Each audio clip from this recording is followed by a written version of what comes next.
Two angels, Loki and Ben, were banished from heaven and are now living their exile on Earth, making his way to reunite with the fellow outcast. Loki is debating a nun about contradictions in her faith. By the time he arrives, the nun has surprisingly converted. Ben rolls his eyes throughout the exchange and questions, why does he even bother when he knows for a fact that there is a god? Loki is curious about the purpose of the meetup. Ben explains that a newly appointed cardinal has blessed an arch from an ancient church to absolve people's sins. If they become mortals, go through the arch, and then die, God would have no choice but to accept them back into heaven. They then briefly discuss their plans for their last days on Earth, mentioning since they can't screw anyone, might as well kill them. The High Cardinal the duo was talking about is a deeply progressive individual, embodying the best aspects of the faith. Outside of the church he is going to bless, he discusses with the media his plans to update the traditional symbol of the cross with a less depressing idol, the Buddy Jesus. While inside, a priest is delivering his sermon, but everyone is comically disinterested. One of the attendees, Bethany, is also working in an abortion clinic. Next day, during work, she discusses with a co-worker the futility of attending Sunday Mass and her weakening faith. At the same time, Azrael, a fallen angel, leads a gang of young thugs and manipulates them into committing various misdeeds. The kids viciously attack an old man, leaving him on the brink of death. And they even go so far as to kill people, just to provide a home for the demon. Additionally, Azrael orders them to murder the last scion. A few hours later, Bethany receives a visit from the voice of God. Despite the wings, she has some initial suspicions, but gets eventually convinced of his identity. Then, they teleport to a Mexican restaurant for tequila, where she inquires on what God wants with her. The Holy Messenger proceeds to describe the situation with the two rogue angels. During the Old Testament days, God was an angry, bloodthirsty fellow, and Loki was an angel of death, carrying out his slaughter. The day after killing all the firstborn sons of Egypt, he was drunkenly convinced by his friend Ben that murder in God's name is actually unacceptable.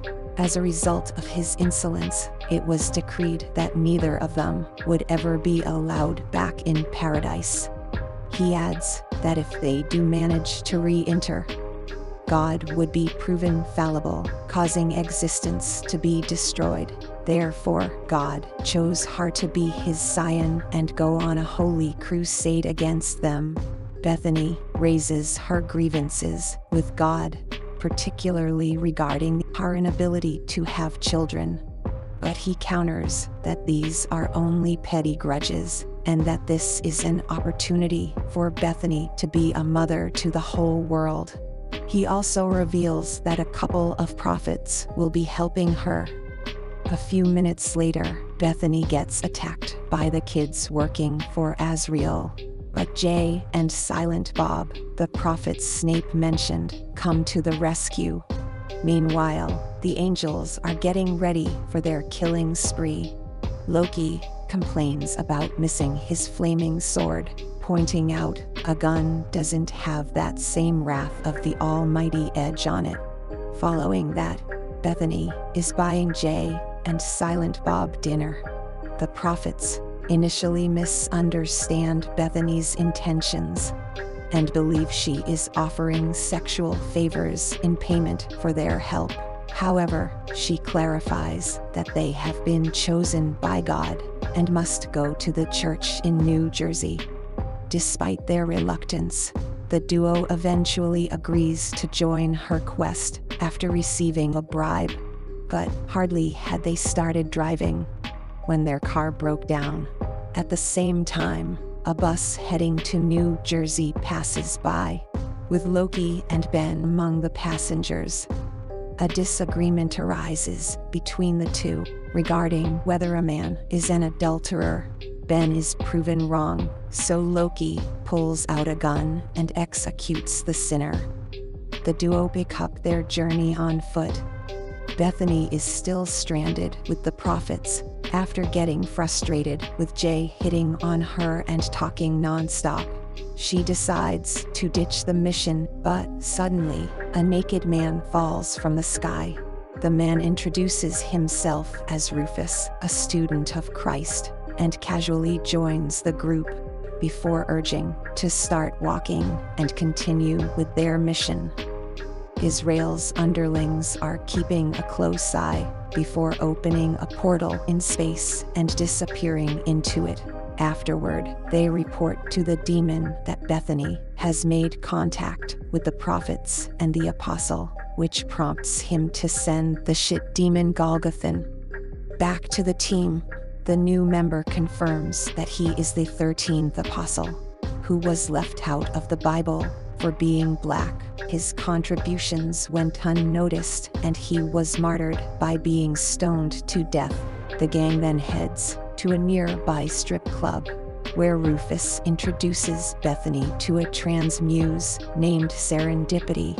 In the club's bathrooms, the Golgothan is being shitted into existence, but it dies stupidly. In concert, the angels interrupt a board meeting at a well-known company. Loki delivers a passionate speech referencing indulgence in idolatry, greed, and corruption, but by the end, with a clear sense of righteous superiority, he slaughters everyone he considers a sinner. As they resume their journey, the duo is confronted by Azrael, who reveals that everyone in hell and heaven is searching for them. He warns them that God has even sent the last scion and expresses his displeasure with the attention they are drawing. A few moments later, on their train to New Jersey, Rufus shares his perspective with Bethany on the corruptibility of beliefs. He argues that having ideas is preferable, since they are more adaptable, whereas beliefs can become intolerant and rigid. Bethany eventually becomes concerned about Jay and Silent Bob missing and decides to check. She soon finds them hanging out with the angels. Unaware of who they are, she strikes up a conversation with Ben, and after a while mentions the ludicrous pilgrimage she is on. But before Ben decides on how to act, Rufus walks into the joyful gathering, immediately recognizing the angels. A scuffle ensues, with both the angels not wanting initially to hurt uncorrupted people, ending up as a result outside the train. Next, the duo tries to find an alternative route back to Jersey, but they are torn with the dilemma of wanting to return while also being hesitant to cause harm to innocent humans. The team meanwhile decides to leave the train and camp in the woods, where Rufus reveals a church conspiracy to cover up aspects of Christ's life. Turns out that Jesus had several other siblings, and Bethany is actually related to him through his mother's side. Bethany is shocked by this revelation and has an existential crisis. However, the voice of God appears to console her. A few seconds later, the group is transported to a more hospitable location within New Jersey. Rufus wonders how come God himself is not taking care of the angels threatening all of existence. Snape explains that God has a passion for playing skee-ball, and every month he takes on human form to indulge in the activity. But in this case, he has been unusually late in returning, and nobody knows his whereabouts. Snape finds the timing of the situation, combined with the fact that someone is keeping the angels hidden, highly suspicious. Silent Bob suggests, through Jay, that they should contact the Cardinal, Perhaps they could persuade him to shut down the church, which might put a stop to the angels' plans. After a short while, the team attempts to relate to the cardinal the scale of the potential disaster, but he is unconvinced and committed in making the Catholic Church go viral, even asserting only God himself could convince him otherwise. A few hours later, the cardinal is holding another press conference for his blessing, but Ben interrupts, arrogantly announcing his presence, denouncing the cardinal's intentions and breaking the neck of a cop. Quickly, full panic ensues. The group, having failed to prevent the cardinal's actions, is drowning their sorrows with the muse at a bar, when Azrael arrives, murdering the bartender and then taking them hostage. It turns out Azrael is trapped for eternity in hell, and he would rather destroy existence rather than continue his torture. So he cast a cloaking incantation on the duo of angels, informed them of the loophole in the Catholic dogma, and even secured God's unavailability by keeping him in his human form. During his explanation, the muse nods Silent Bob to use the golf club behind him. Azrael notices. He then exclaims that he is a demon and it would be futile, even taunting by offering a free strike. The club, however, blessed by the cardinal for a better game, is an instrument of God, and to his surprise, the blow inflicts heavy damage. The rest of the gang wrestle with his 14-year-old underlings before grabbing a car and rushing to the church. There, the angels have gone on a frenzy. As they arrive, the cardinal explodes in front of them, and Loki appears from behind. Bethany is furious, but Matt clarifies that learning about Harmischen has changed his mind. Ben, on the other hand, after eons of repressed rage, has killed all the church community members and is now picking up people from the streets. Serendipity observes that his wings are destroyed, leaving him mortal. She also confirms that neither of them has yet entered the arch. After making a glorious landing in front of the church, Ben threatens Bethany and goes on to articulate his bitterness and envy of the human race. At some point, Matt intervenes, but now mortal, he gets murdered as well, immediately after Bob the Muse and the Apostle try to restrain the angel. Meanwhile, Bethany takes cover, and by some miracle figures out the body God was imprisoned in.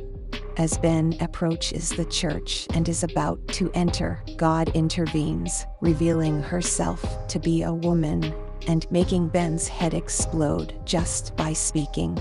She then undoes the damage caused by the duo, resurrects the dead, and gives Bethany a child with a touch. Bethany takes the courage to ask God the meaning of life, and God responds by booping her on the nose, like an adult would to a child.